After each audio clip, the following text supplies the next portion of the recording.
জাতীয় নাগরিক পার্টি যেরকম গণ অভ্যুত্থানের মধ্য থেকে রাজপথ থেকে গড়ে ওঠা দল, গণ অভ্যুত্থানের নেতৃবৃন্দদের নেতৃত্বে এই দল প্রতিষ্ঠিত হয়েছে এবং সারা দেশে সংগঠিত হচ্ছে। একইভাবে জাতীয় যুব শক্তিও জুলাই গণ অভ্যুত্থানের রাজপথ থেকে গড়ে ওঠা একটি সংগঠন। এই জুলাই গণ অভ্যুত্থানের নেতৃত্বে আমাদের যে সকল তরুণরা ছিল তার মধ্যে অন্যতম তরিকুল ইসলাম, যিনি স্লোগানে আমাদেরকে মাতিয়ে রেখেছিলেন সেই জুলাইয়ের দিনগুলোতে, এবং আপনাদের সাথে রয়েছে ডক্টর জাহিদুল ইসলাম, যিনি জুলাই গণ অভ্যুত্থানে অংশগ্রহণ করেছেন এবং নিরাপদ সড়ক আন্দোলন থেকে তিনি তরুণ যুবদের নিয়ে কাজ করছেন, এবং আপনাদের মুখ্য সংগঠক ফরহাদ সোহেল, যিনি উত্তরায় তরুণদেরকে সংগঠিত করেছিলেন। ফলে জুলাই গণ অভ্যুত্থানের সেই স্পিরিট, সেই আকাঙ্ক্ষা, সেই লেগেসি নিয়ে জাতীয় যুব শক্তি প্রতিষ্ঠিত হয়েছে এবং এগিয়ে চলছে। এটা আমাদের সবসময় মনে রাখতে হবে। গণ অভ্যুত্থানের 1 বছর পার হয়েছে, ফলে অনেক ধরনের হিসাব নিকাশ আমরা করছি। গণ অভ্যুত্থানের 1 বছরে আমরা কি পেলাম, তরুণরা কি পেল, দেশ কতটুকু পরিবর্তন হলো। কারণ এই হিসাব নিকাশ না করলে আমরা বুঝবো না আমাদের আগামীর দায়িত্বটা কি। গণ অভ্যুত্থানের 1 বছরে আমাদের আকাঙ্ক্ষা পূরণ হয় নাই। যে নতুন বন্দোবস্তের জন্য আমরা লড়াই করেছিলাম, জীবন দিয়েছিলাম, জীবন দিতে প্রস্তুত ছিলাম, সেই নতুন বন্দোবস্ত, নতুন বাংলাদেশ আমরা পাই নাই। ফলে আমরা সেই সময় থেকে এখন পর্যন্ত বলে এসেছি এই জন্য আমাদের জুলাই গণ অভ্যুত্থান সমাপ্ত হয় নাই। আমাদের এই লড়াই, তরুণদের এই লড়াই, এই দায়িত্ব সমাপ্ত হয় নাই। আমরা দেখেছি ৭১ পরবর্তী বাংলাদেশে কিভাবে লুটপাট হয়েছে, কিভাবে রক্ষী বাহিনী তৈরি করে গণতন্ত্রকে হত্যা করা হয়েছে, লুটপাট করা হয়েছে, বাকশাল কায়েম করা হয়েছিল।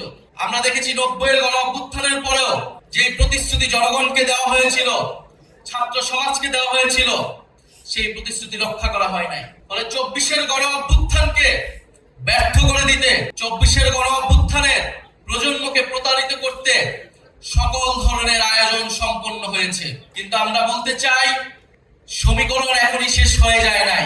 ফলে যারা এখনই সমীকরণ মিলায় ফেলছে তারা ভুল পথে হাঁটছে। গণ অভ্যুত্থানের শক্তি, তারুণ্যের শক্তি এখনো রাজপথে আছে, এখনো মাঠে আছে। গত 1 বছর ছাড় দিয়েছি, জুলাই ঘোষণাপত্রে ছাড় দিয়েছি, জুলাই সনদে কোনো ছাড় হবে না।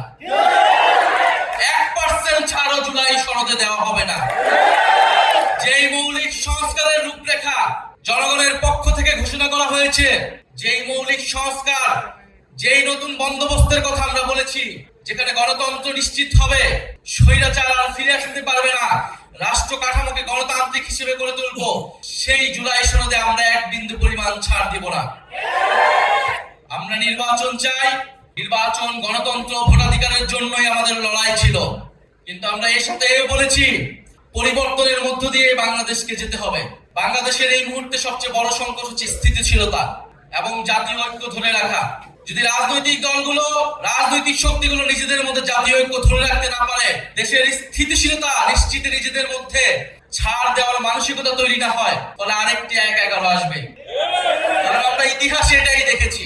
আমরা মনে করি রাজনৈতিক সমস্যার সমাধান রাজনৈতিক দলগুলোকেই বসে করতে হবে এবং সেই সংস্কৃতি বাংলাদেশে কায়েম করতে হবে। যদি রাজনৈতিক দলগুলো ব্যর্থ হয়, লাভবান হবে ডিজিএফআই, লাভবান হবে অরাজনৈতিক শক্তি, লাভবান হবে বিভিন্ন বৈদেশিক শক্তি।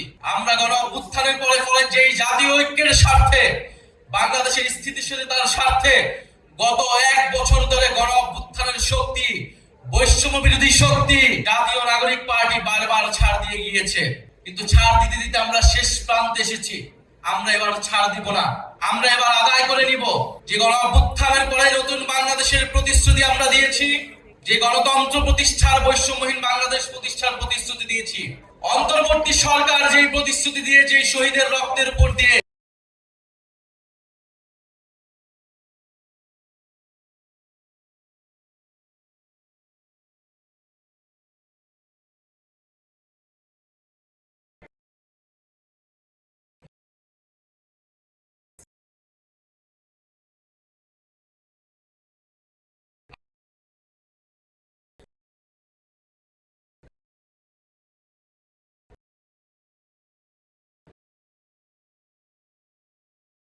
আমরা দেখেছি বিগত 16 বছরে এদেশের তরুণদের সাথে কিভাবে ট্রিট করা হয়েছে। শুধু 16 বছর না, আমরা গত 54 বছরের ইতিহাসও দেখেছি। তরুণরা বারবার রক্ত দিয়েছে, বারবার মুখে দাঁড়িয়েছে, বারবার স্বৈরাচারের বিরুদ্ধে দাঁড়িয়েছে এবং বারবার প্রতারিত হয়েছে। গত 16 বছর ধরে বারবার রাজনৈতিক দলগুলোর পক্ষ থেকে, ফ্যাসিবাদ বিরোধী দলগুলোর পক্ষ থেকে আহ্বান করা হয়েছিল, তরুণরা কেন রাজপথে নেমে আসছে না, ছাত্ররা কেন রাজপথে নেমে আসছে না। জেনজিরা অ্যাপলিটিক্যাল, তারা রাষ্ট্র নিয়ে ভাবে না, সমাজ নিয়ে ভাবে না। এই জেনজিরা কিন্তু সেই ভুল ভেঙেছে। তারা প্রমাণ করে দিয়েছে তারা রাষ্ট্র, সমাজ, দেশ নিয়ে ভাবে। সবচেয়ে দেশপ্রেমিক প্রজন্ম এই জুলাই গণ অভ্যুত্থানে রাজপথে নেমেছে, জীবন দিয়েছে, বুলেটের সামনে দাঁড়িয়েছে। কিন্তু বিনিময়ে কি পেয়েছে? যদি এই তরুণদেরকে আমরা বাংলাদেশের যারা ক্ষমতা কাঠামো রয়েছে, যারা ক্ষমতা নির্ধারণ করে, তারা যদি আবারও প্রতারিত করি, এই দেশের আর কোনো ভবিষ্যৎ নাই। তরুণরা বারবার জীবন দিবে, রক্ত দিবে রাজনৈতিক দলগুলোকে ক্ষমতায় নেওয়ার জন্য, আর বাংলাদেশের মহানগরের ভাগ্যের কোনো পরিবর্তন হবে না। এইটা বাংলাদেশের তরুণরা আর মেনে নেবে না। বাংলাদেশের তরুণরা একটা অমর্যাদাকর জীবন যাপন করে, একটা হীনমন্যতা নিয়ে তাদেরকে জীবন যাপন করতে হয়, একটা হতাশা নিয়ে তাদেরকে বেঁচে থাকতে হয় পরিবারে, সমাজে, রাষ্ট্রে। সে জানে এই রাষ্ট্র তাকে সক্ষম হিসেবে, দক্ষ হিসেবে গড়ে তোলে নাই। সেটা এই দেশের শিক্ষা ব্যবস্থার দিকে তাকালেই বোঝা যায়। সে জানে সে যদিও কোনো না কোনো ভাবে পড়াশোনা করে বিশ্ববিদ্যালয়ে যেতে পারে, বিশ্ববিদ্যালয় থেকে বের হয়ে তার কোনো কর্মসংস্থান নাই। এবং সে যদি রাজনীতিতে যোগ দেয়, তাহলে চাঁদাবাজি, সন্ত্রাস, টেন্ডারবাজি করে তাকে রাজনীতিতে করতে হবে, এবং রাজনৈতিক দলগুলোর লাঠিয়াল হিসেবে তাকে সবসময় রাজনীতি করে যেতে হয়। ফলে তরুণদের এই হতাশা, হীনমন্যতা থেকেই তরুণরা রাজনীতিতে এতদিন আসে নাই, বিপ্লবে আসে নাই, রাজপথে আসে নাই।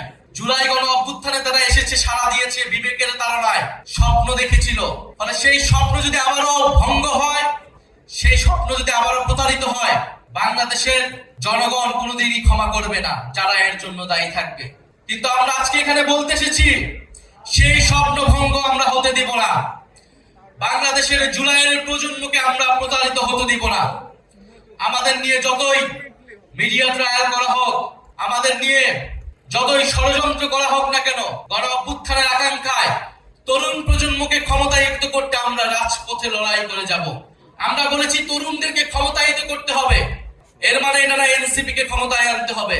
প্রত্যেকটা রাজনৈতিক দলের তরুণরা কিন্তু রাজপথে নেমেছিল।